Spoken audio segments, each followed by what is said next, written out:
अपनी बीवी आयशा सिद्दीका की गोद में सर रखकर लेटे हुए हैं। अचानक एक काम याद आ जाता है। आप अपनी खादिमा, काम करने वाली नौकरानी खादिमा को आवाज देते हैं, लेकिन वो आवाज सुनने के बावजूद नहीं आती है। आए मोहम्मद सल्लल्लाहु अलैहि वसल्लम, जितनी ताकत आपको इस लड़की के ऊपर है, जितनी कुदरत आप इस लड़की के ऊपर रखते हैं, उससे ज्यादा कुदरत अल्लाह रब्बुल आलमीन आपके ऊपर रखता है। और आप देख लीजिए, जब भी निकाह होता है किसी आदमी का, तो उसमें यही आयतें पढ़ी जाती हैं, 3 आयतें, और तीनों जगह आमनु तकुल्लाह, आमनु तकुल्लाह। क्यों?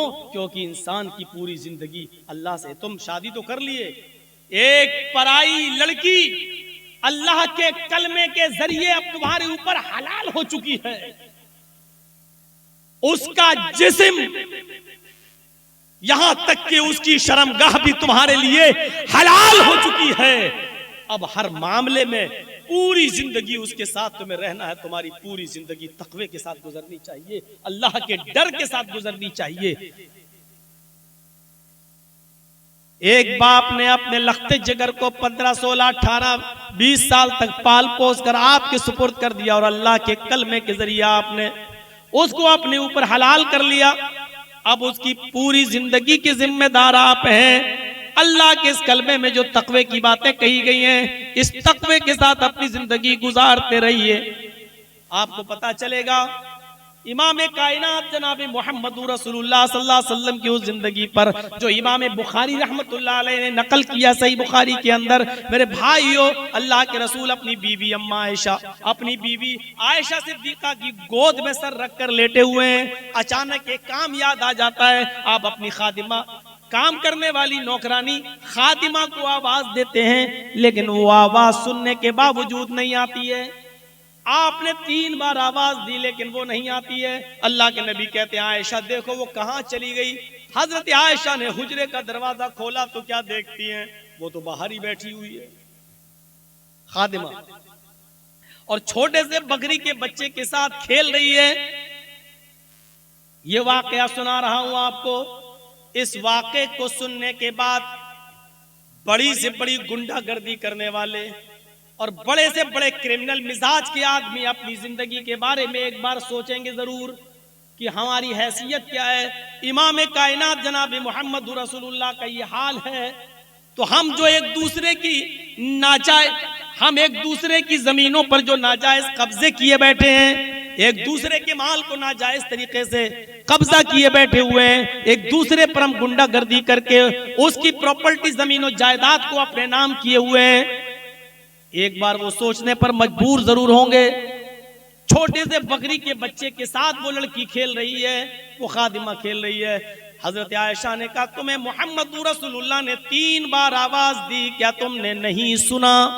उसने कहा, हर बार सुना। उस जमाने की लौंडियां और खादिमाएं भी कितनी सच्ची हुआ करती थी। अगर वो चाहती तो कह सकती थी, नहीं मैंने आवाज नहीं सुनी।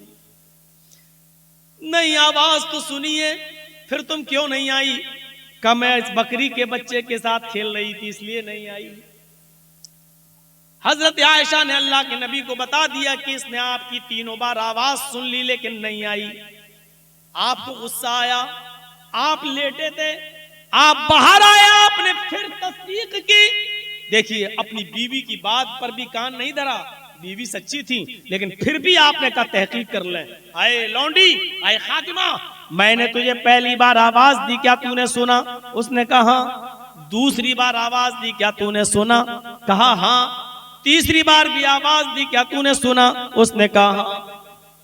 हजरत आयशा ने बता दिया था कि उसने 3 आवाजें सुनी, फिर भी नहीं आई, लेकिन फिर भी तहकीक कर रहे हैं। ये वाकया हमें इस तरफ इशारा कर रहा है कि कोई भी आदमी आपके ताल्लुक से कुछ भी बात कह दे, किसी के ताल्लुक से, तो फौरन उसकी बात का यकीन मत कर लेना। एक बार आपको भी हक है कि उस तहकीक, उसकी तह तक जाना।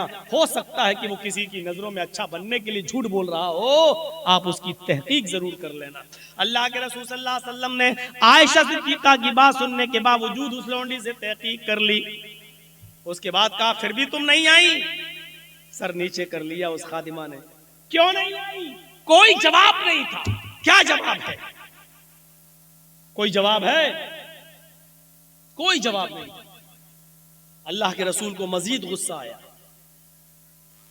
बुखारी शरीफ की हदीस के अल्फाज तो ये कहते हैं कि आपकी आंखें सुर्ख हो गई गुस्से में। एक नहीं, तीन तीन बार आवाज दी, फिर भी नहीं आई।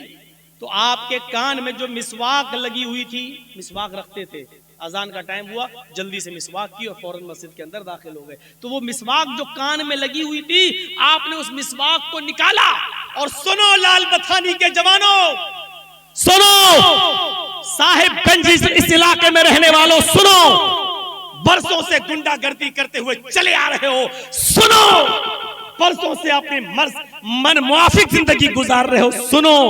अल्लाह के नबी सल्लल्लाहु अलैहि वसल्लम ने वो मिसवाक हाथ में ली और उस लौंडी की तरफ तान ली, ऐसे करके उसकी पीठ की तरफ ले गए और मारना चाहा।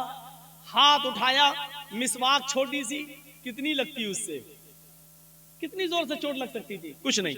मिसवाक उठा, ऐसे किया, मारना चाहा, ऐसे किया और उसकी पीठ तक ले गए, लेकिन मारा नहीं।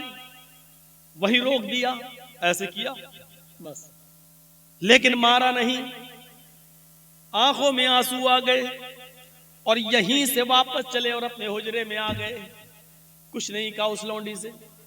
हजरत आयशा सिद्दीका कहती हैं, अल्लाह के रसूल, आए मेरे शौहर, आए मेरे सरताज, आपने तो मिसवाक निकाल ली थी, आप उसको सजा देना चाहते थे, आप उसको मारना चाहते थे, एक मिसवाक ही आप मार रहे थे, फिर क्या हुआ?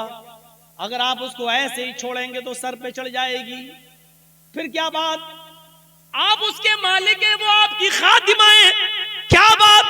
आपने मिसवाक उसकी तरफ तानी, पीठ तक ले गए, लेकिन मारा नहीं, बल्कि उल्टा आप ही रोने लगे और वापस चले आए।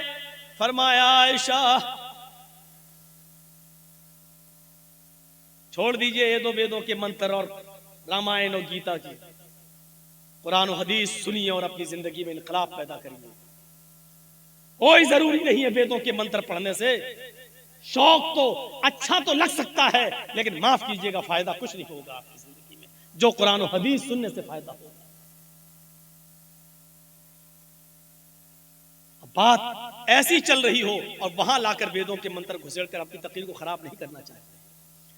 सुनिए आयशा, मुझे गुस्सा आया, मैंने मिसवाक ली और मैंने मारना चाहा। जैसी मैंने मिसवाक तान कर उसकी तरफ उठाई और मारने के लिए उसकी तरफ बढ़ाया, फौरन अल्लाह के सामने जवाब देने का तसव्वुर मेरे दिमाग में आ गया।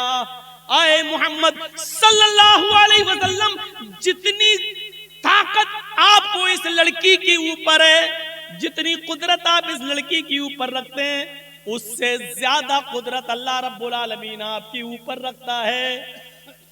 मैंने सोचा कि इसको एक लकड़ी मार दूं, एक मिसवाक की हल्की सी चोट इसको मार दूं, लेकिन मेरे दिल में ये तसव्वुर आया, आए मोहम्मद, तुम उसको जो मार रहे हो एक ही मिसवाक सही, लेकिन कहीं एक मिसवाक का मारना कहीं उसकी गलती से ज्यादा ना हो जाए। उसने अगर इतनी बड़ी गलती न की हो और आपने उसको एक मिसवाक मार दी, उसकी गलती से ज्यादा अगर ये सजा हो गई तो कल कयामत के दिन आप अपने रब को क्या जवाब देंगे?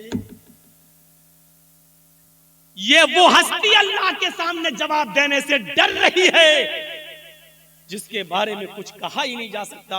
जन्नत में एक मकाम है, मकाम महमूद, और अल्लाह के नबी फरमाते हैं फर्ज जब भी अजान हो तो मेरे लिए दुआ मांगा करो और मकाम महमूद का सवाल किया करो। मुझे उम्मीद है कि अल्लाह रब्बुल आलमीन वो किसी एक बंदे को देगा और मुझे उम्मीद है कि वो मुझे देगा। जरा तसव्वुर कीजिए, ये उस हस्ती का डर है। हमने तो कितनों पर जुल्म किए होंगे, कितनों को गालियां दी होंगी, मां बहन की गालियां, कितनों पर जुल्म और ज्यादती के पहाड़ तोड़े होंगे। बावजूद इसके कि हम जानते हैं कि हम गलत हैं, फिर भी चूंकि हम समाज के अंदर पावरफुल हैं, हमारा कौन क्या करेगा, और इसी वहमो नशे में, इसी वहमो गुमान में और इसी पावरफुल होने के नशे में हम लोगों पर जुल्म करते चले जाते हैं, हम गरीबों पर जुल्म करते चले जाते हैं।